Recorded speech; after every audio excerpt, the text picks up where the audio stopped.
रा का नेटवर्क पूरी दुनिया में है, मौजूद है, और रा को किसी भी मुल्क में कत्लो गारत की इजाजत है, सर्टिफिकेट दे दिया है भारतीय हुकूमत ने।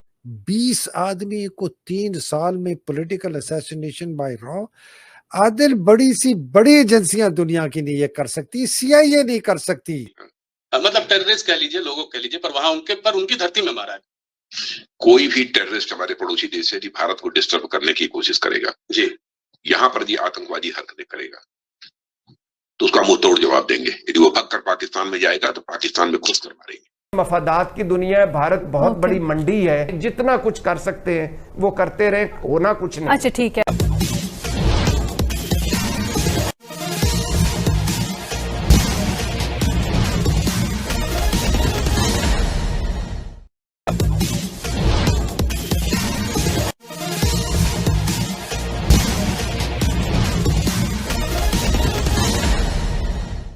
अमेरिकी जरीदा है वॉल स्ट्रीट जर्नल, उसने बहुत पहले बता दिया कि रा का नेटवर्क पूरी दुनिया में है, मौजूद है, और रा को किसी भी मुल्क में कत्लो गारत की इजाजत है, सर्टिफिकेट दे दिया है भारतीय हुकूमत ने।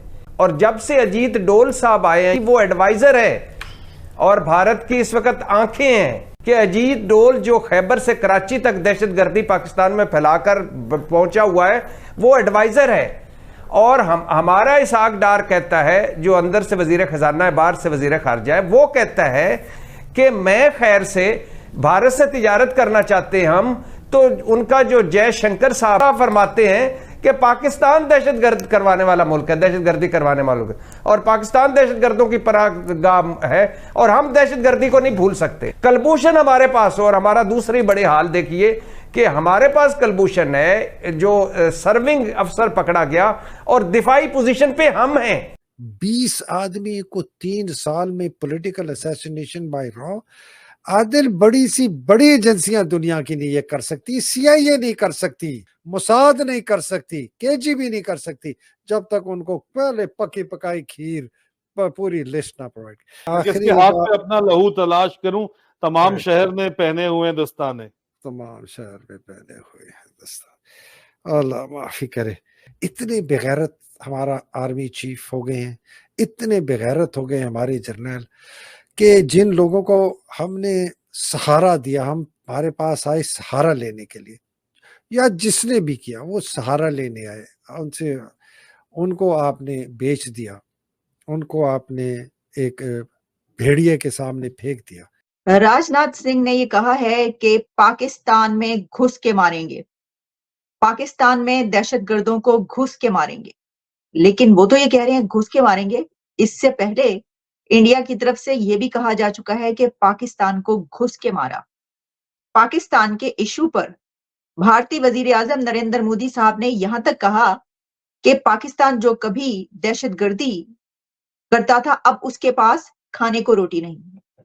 देखिए किस तरफ हमने इनको ला खड़ा किया है, कहां पर ला खड़ा किया है कि इनके पास अब इनको दाल चावल की फिक्र है, अब इनको खाने की रोटी की फिक्र है, अब दहशतगर्दी आप भूल जाए। पता है कि हर तीसरा UAE का शहरी भारतीय है, तीसरा बड़ा बिजनेस पार्टनर UAE भारत का है, सबसे बड़ा सिविलियन अवार्ड UAE मोदी को दे चुका है, और 9 एकड़ का मंदिर जो है उधर बाबरी मस्जिद मंदिर बन रही थी, इधर मंदिर बन रहा था, वो भी पता है। लेकिन हल्का सा, जितनी हमारी औकात और हैसियत, हल्का सा मेमना टाइप के करके कर ले इhtजाज।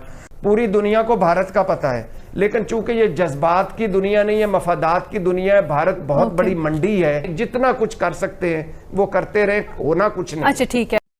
जो इंडिया की एक्सटर्नल अफेयर्स मिनिस्ट्री थी उनकी तरफ से ये कहा गया कि उनकी तो कभी कोई ऐसी पॉलिसी नहीं रही, लेकिन अब इंडिया के डिफेंस मिनिस्टर राजनाथ सिंह की ये स्टेटमेंट इंडोर्स कर रही है गार्डियन की उस रिपोर्ट को, और गार्डियन ने फिर एक रिपोर्ट शाया की है। एक खबर गार्डियन में पब्लिश हुई है इस वक्त, जिसमें गार्डियन ने ये कहा है कि इंडिया ने इसको पहली मर्तबा ये एक्सेप्ट किया है, इंडिया की तरफ से पहली बार ये एक्सेप्टेंस आ रही है या इसको रिकग्नाइज किया जा रहा है कि इंडिया ने पाकिस्तान के अंदर 20 दहशतगर्दों को या 20 लोगों को मारा है।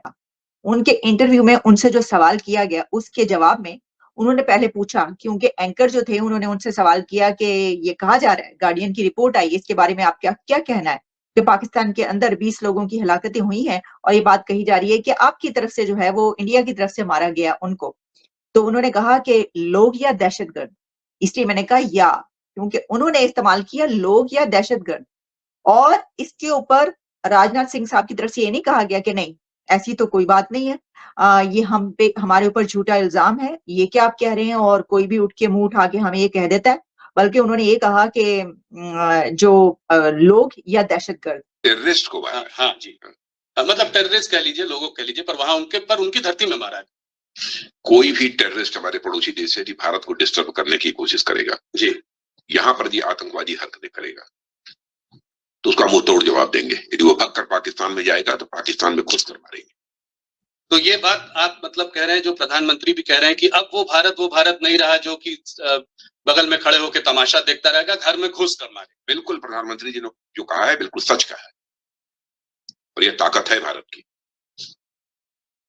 और पाकिस्तान भी इसे समझने लगा है। वैसे भारत बराबर अपने पड़ोसी देशों के साथ अच्छे रिश्ते बनाकर रखना चाहता है, चाहे कोई भी हमारा पड़ोसी देश है। और आज देखा होगा आपने, पास्ट हिस्ट्री उठाकर देखिए कि आज तक न तो हमने दुनिया के किसी देश पर कभी आक्रमण किया है अथवा आक्रमण की कोई पहल की हो, कभी नहीं किया, और न तो दुनिया के किसी देश की 1 इंच जमीन पर हम लोगों ने कभी कब्जा करने की कोशिश की है। यह भारत का चरित्र रहा है जी। लेकिन भारत को बार बार कोई आंख दिखाएगा, भारत में आकर आतंकवादी गतिविधियों को बढ़ावा कर देने की कोशिश करेगा, उसकी खैर नहीं है। अगर आपने गौर से सुना, उन्होंने एक बात ये कही कि पाकिस्तान भी अब इसको अंडरस्टैंड कर रहा है। ये बात उन्होंने क्यों कही?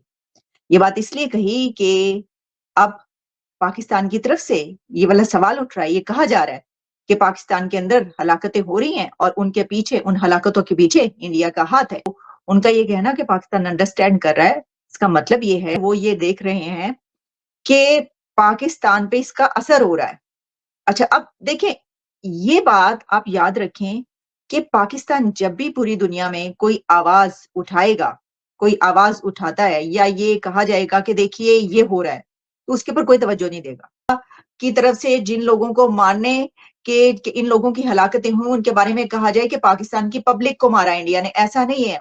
उसके साथ ये चीज जुड़ी हुई है कि पाकिस्तान के अंदर उन लोगों को मारा गया है कि जो कहीं ना कहीं कश्मीर से जिनका ताल्लुक बनता था और जिनके ऊपर दहशतगर्दी के इल्जाम थे, तो जिनकी वजह से आपका नाम FATF में गया, तो उनको आपने भी तो कुछ ना कुछ करना ही था ना सर, क्योंकि FATF ने तो जो कहा था वो तो आपको करना ही पड़ना था कि या तो उनको जेलों में रखें या फिर उनके ऊपर पाबंदियां लगाएं। वो सब आप कर रहे थे, तो कहीं ना कहीं जाके तो खुद भी वो कहते हैं ना कि जब कश्ती डूबने लगती है तो बोझ उतारा करते हैं। अच्छा, दिलचस्प बात यह है कि जब ये सब हो रहा था तो ये वाली आवाजें भी उठने लग पड़ी, बल्कि हमने भी कई मर्तबा इसके ऊपर बात की कि इंडिया की तरफ से भी कई जब मीडिया पे प्रोग्राम्स हुए तो ये कहा जाने लगा कि ये इंडिया की तरफ से किया जा रहा है या पाकिस्तान की अपने अंदर ही ये चल रहा है कि भाई इन लोगों से छुटकारा तो पाना ही है, क्योंकि जो काम लेना था वो ले लिया, जो दहशतगर्दी उन्होंने करनी थी कर दी। अब क्योंकि उसकी वजह से पहले ही बड़े बदनाम हो चुके हैं और पूरी दुनिया की तरफ से जो है वो हम पे सवाल उठाया जाता है, और FATF ने वैसे ही जीना हराम किया हुआ है, तो अब क्योंकि आगे इस्तेमाल करने के तो कोई हालात नहीं, तो चलो इसको जो है इनसे छुट्टी करें। आप अगर हमसे जुड़ा रहना चाहते हैं तो कृपया मेरे चैनल को सब्सक्राइब करें तथा बेल आइकन भी दबा दें ताकि नई वीडियो की जानकारी तुरंत आप तक पहुंच जाए। धन्यवाद। जय हिंद।